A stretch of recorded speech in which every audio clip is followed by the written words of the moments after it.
Malam ini aku akan membacakan sebuah kisah menyeramkan tentang sebuah rumah kos tua.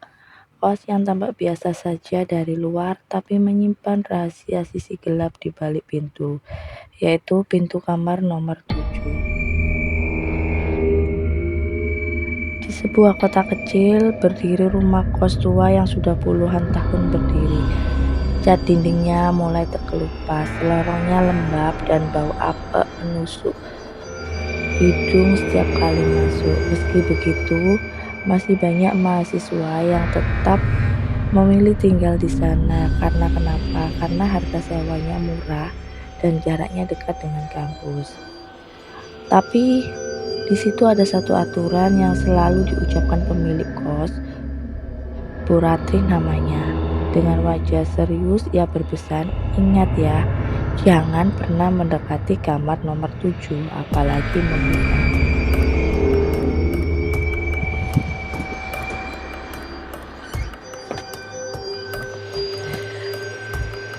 Tidak ada yang berani membuka kamar nomor 7 itu, dan tidak ada juga yang berani menanyakan alasannya. Kos itu dihuni beberapa orang. Ada Maya yang merupakan kakak tingkat yang tenang tapi dia misterius.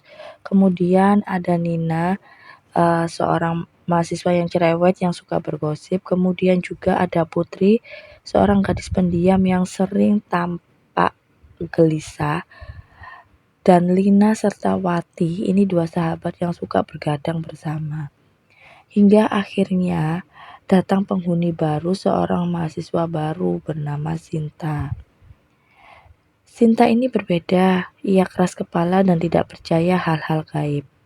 Saat mendengar larangan soal kamar nomor 7, ia hanya tersenyum kecil. Baginya itu hanya cerita dan menakut-nakuti saja. Malam pertama, tepat pukul 12:15, Sinta terbangun. Telinganya menangkap suara aneh dari lorong. Tok, tok, tok. Suara ketukan pelan dari arah kamar nomor 7. Lalu terdengar bisikan diri. "Tolong, bukakan. Aku kedinginan." Sinta hendak keluar, tapi Maya dengan wajah pucat menahannya. "Kalau dengar suara itu, jangan ditanggapi. Pura-pura tidur saja." Sinta menurut, meski hatinya diliputi rasa penasaran. Esok paginya, saat sarapan, Sinta bertanya kepada Nina. Dengan suara pelan, Nina akhirnya bercerita. "Dulu ada seorang mahasiswa yang kos di kamar nomor 7. Orangnya pendiam, sering menyendiri. Sampai suatu malam dia ditemukan gantung diri di dalam kamarnya sendiri. Sejak itu kamarnya selalu terkunci rapat. Tapi katanya arwahnya itu masih ada di dalam sana." Gak lama Maya langsung menegur agar Nina tidak sembarangan bercerita. Tapi bagi Sinta, cerita itu justru menambah rasa ingin tahunya. Malam berikutnya, suara itu terdengar lagi. Tok, tok, tok. "Bukankah aku bukakan? Bukakan, aku kedinginan."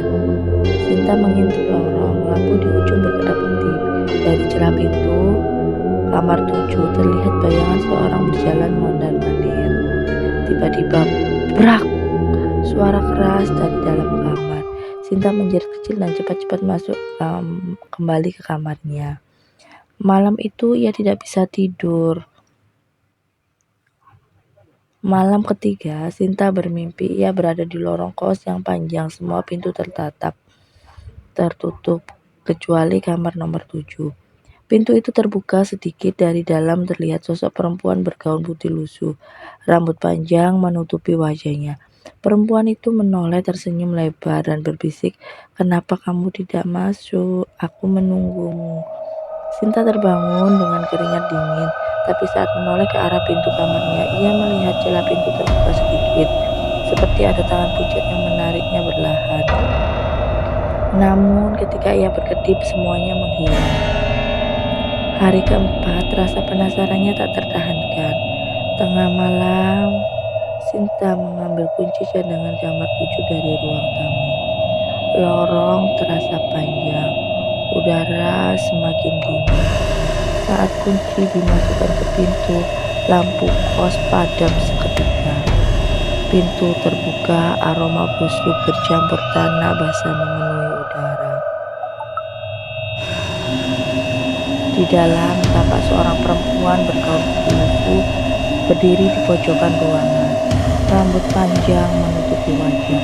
Perlahan ia mengangkat kepala, matanya hitam pekat, kosong, mulutnya robek kesemutan. Dengan suara serak ia berbisik, "Akhirnya ada yang membuka pintu untukku." Sinta ingin berlari, tapi tubuhnya kaku. Sosok itu mendekat, bayangannya memanjang di dinding. "Sekarang gantian kamu yang menemaniku di sini."